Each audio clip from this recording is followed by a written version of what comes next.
మనసు, కలకాలం అది నాకు నొసగు, క్షేమ కాలమైనా.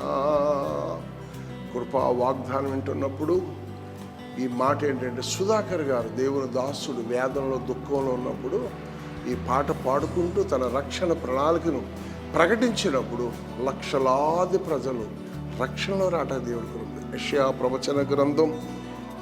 ప్రవచన గ్రంథం 61వ అధ్యాయము 2వ వచనంలో మనం చూస్తే, యెహోవా హితవచనము మన దేవుడైన ప్రతిదిన దినము ప్రకటించుటకును దుఃఖాక్రాంతులందరూ ఓదార్చబడుటకు. దుఃఖాక్రాంతులందరూ దుఃఖం, వేదన, చెప్పుకోలేని సమస్యలు, ఎవరు చెప్పినా తీర్చలేని వేదనలు, యవ్వన కాలపు యవన బిడ్డలను యవన పురుషులు విడిచిపెట్టి లోకంలో వాళ్ళకి నచ్చినట్టుగా వెళ్ళిపోతూ ఉన్నారు. యవన స్త్రీ ఏడుస్తూ ఉంది, కన్నీళ్లు కారుస్తూ ఉంది. అయ్యో, నా భర్త నన్ను సంతోషపెడతాడు అనుకున్నాను. ఇలా, అవును తల్లి, నిన్ను ఓదార్చేవారెవరు? ఇదిగో నా ప్రభు. ఈ కృపా వాగ్దానం అంటున్నప్పుడు ఎక్కువ సమయం ప్రభుతో గడుపు. ఈ కృపా వాగ్దానం అంటే ఎక్కువ సమయం ఆయనతో గడుపు. దేవుని సన్నిధిలో ఎక్కువతో గడపడానికి ఇష్టపడు. నీ దుఃఖం ఆనందముగా మార్చగల దేవుడు ఇక్కడ చెప్తున్నాడు. సియోనులోండి దుఃఖించు వారికి ఉల్లాస వస్త్రము దయచేయటకును, బూడిదకు ప్రతిగా పూదండను, దుఃఖమునకు ప్రతిగా ఆనందమును, భారభరితమైన ఆత్మకు స్తుతి వస్త్రమును వారికి ఇచ్చుటకు ఆయన నన్ను పంపి ఉన్నాడు. ఎవరంటే నజరేయుడైన యేసు.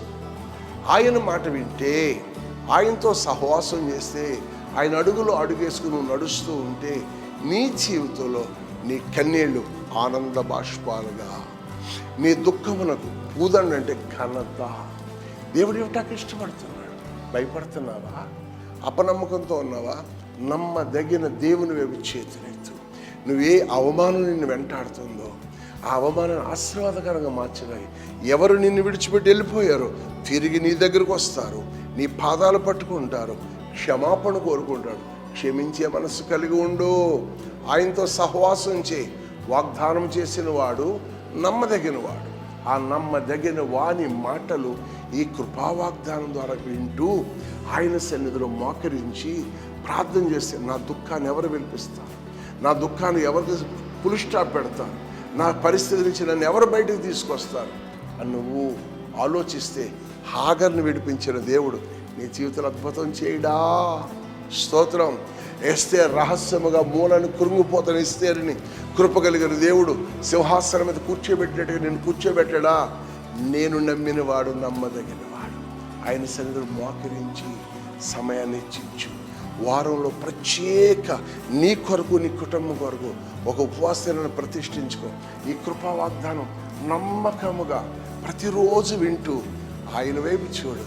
నీ కన్నీళ్ళు ఆనందముగాను, నీ దుఃఖానికి సంతోషమును ఇచ్చి ఆయన నీతో వచ్చి నిన్ను మెచ్చుకొని, ఎక్కడ అవమానం ఉందో, ఎక్కడ వేదన ఉందో, ఎక్కడ దుఃఖం ఉందో దాన్ని విరగొట్టి ప్రశాంతత, నెమ్మదిని దేవుడు ఇవ్వటానికి ఇష్టపడదు. అందుకే ఈ కృపా వాగ్దానం నీ ముందుకు వచ్చి నిలబడుతుంది. సద్వినియోగం చేసుకో, సమయంలో గడుపు. దేవుడు నిన్ను, నీ కుటుంబాన్ని ఆనంద బాష్పాలు, కన్నీళ్ళ ఆనంద బాష్పాలు మారిపోతాయి. ఈ యొక్క దుఃఖ దినాలు స్తుతి వస్త్రంగా మారాలి. అప్పుడే నీ స్థితిని, నీ పరిస్థితి మార్చి నిన్ను, నీ కుటుంబాన్ని గొప్పవారినిగా చేసి ఒక ప్రయోజనకరమైన కుటుంబంగా చేయాలని దైవజనుడిగా నేను ఆశిస్తున్నాను. నువ్వు ఆలోచించి మోకరించి నీ కొరకు ప్రార్థిస్తాను. మహాపరిశుద్ధుల కృప కలిగిన తండ్రి, ఇదిగో కుమార్తెలు, పిల్లలు, ప్రభా కుటుంబ పరిస్థితులు బాగోక కృంగిపోతున్నారు నాయన. ఇదిగో ఈ దినాన్ని వారు దుఃఖములకు ప్రతిగా పూదండనివ్వండి ప్రభా. వారి స్థుతికి తగినట్లుగా స్థితిని మార్చండి నాయన. వారి బ్రతుకుల్లో గొప్ప కార్యాలు, మరి ఏదైతే దూరమైందో వారి దగ్గరికి వచ్చి సమాధానము పొందుకునే భాగ్యం దయచేయండి. ఈ కృపా వాగ్దానం ద్వారా వారి కుటుంబాల విశ్వాసంలో బలపడి ముందుకు నడిపించి రేపటి దినం కొరకు ఎదురు చూసే భాగ్యమును దయచేసి వారి దేలుతున్న సన్నిధిలో సాక్షాత్తంగా వాడుకోమని యేసు నామమును అడిగి వేడుకుంటూ, ఈ దుఃఖం, కన్నీళ్లు ఆనంద బాష్పాలుగా ఆదరణకరంగా మారునుగాక. ఆమేన్.